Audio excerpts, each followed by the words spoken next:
All right, so you can go ahead and add NPR to your list of media organizations that are participating in the Yang media blackout. Senior NPR political correspondent Domenico Montanaro says you have to have a path to the nomination to be considered a serious candidate.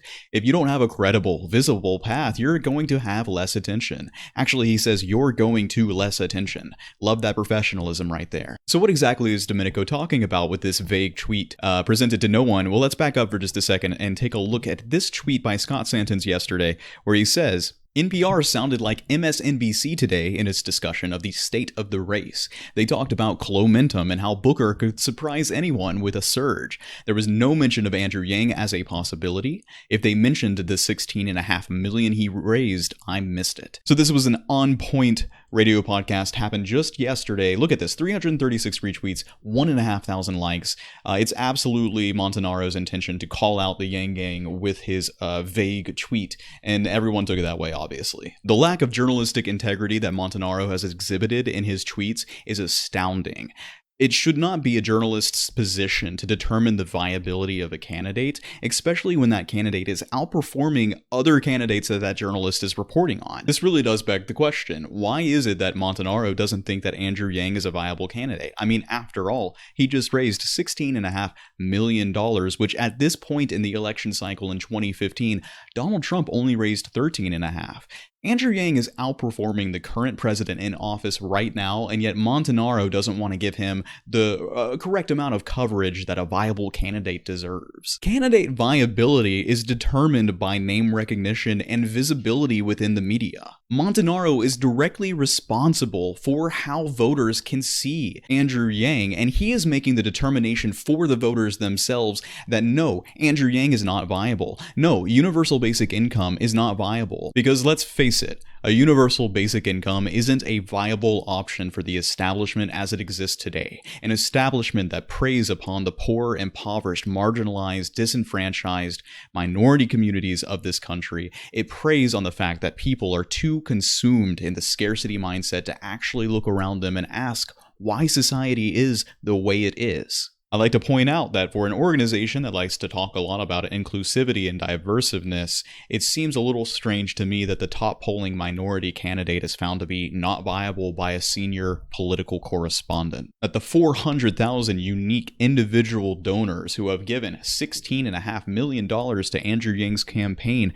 that their voices and their desire for Andrew Yang to be heard aren't viable. No, really, as the ethical problems and the lack of journalistic integrity is being pointed out to Domenico, he's actually going around and blocking people who have issue with him. Look at this. This is up to the individual voters to decide, not for you to railroad them towards your personal approved choices via your publications. Your lack of journalistic integrity and impartiality subverts democracy. Blocked. Another individual pointing out her issues with that tweet in general. Blocked. Look at this. As I was recording this video and editing it and getting ready to publish it, Domenico actually blocked me. This is the question that I asked Domenico. I said, Domenico, would you please expand on why the only top polling minority candidate outfunding less diverse candidates does not have a viable path to the nomination? Also, any thoughts on the importance of improving the visibility of overlooked minority candidates?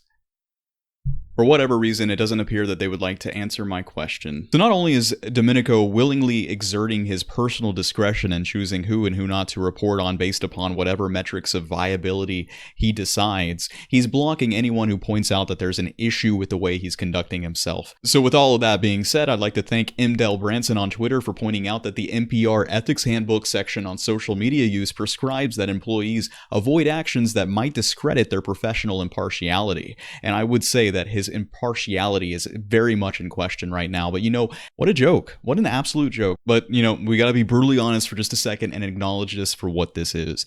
Andrew Yang is the canary in the coal mine, and Bernie is going to deal with all of this shenanigans on his footstep if anything happens to Andrew Yang. Andrew Yang is taking the brunt of all of this right now. And I tried to give benefit to doubt and to follow Andrew Yang's lead when he was assuring. He was like, listen, the DNC really seems to be on their game this time around. They don't want the same thing to happen in 2016. They've turned over this new leaf. They're trying. No, No, I really don't think that they're playing that game. I think it's all been platitudes, and that we need to expect the same type of shenanigans that we saw in 2016 with the delegate situation, even though they've said that they've changed everything about it.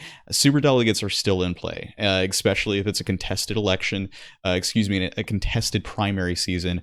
They've got things up their sleeves. They still want their guy in. They're going to do all that they can in order to do it. And I think that any Sanders supporters need to be on their guard about that, and we need to do what we can to call this out as we see it right now. And I hate to be so cynical starting the new year, but this is the game that's being played right now, and we have to do what we can in that game. But let's move forward here and secure the bag. I hope everyone had a wonderful holiday season. Make sure that you are subscribed to my channel. Hit the bell for more Andrew Yang content, UBI discussion, and much more to come. And I will catch you all on the next video.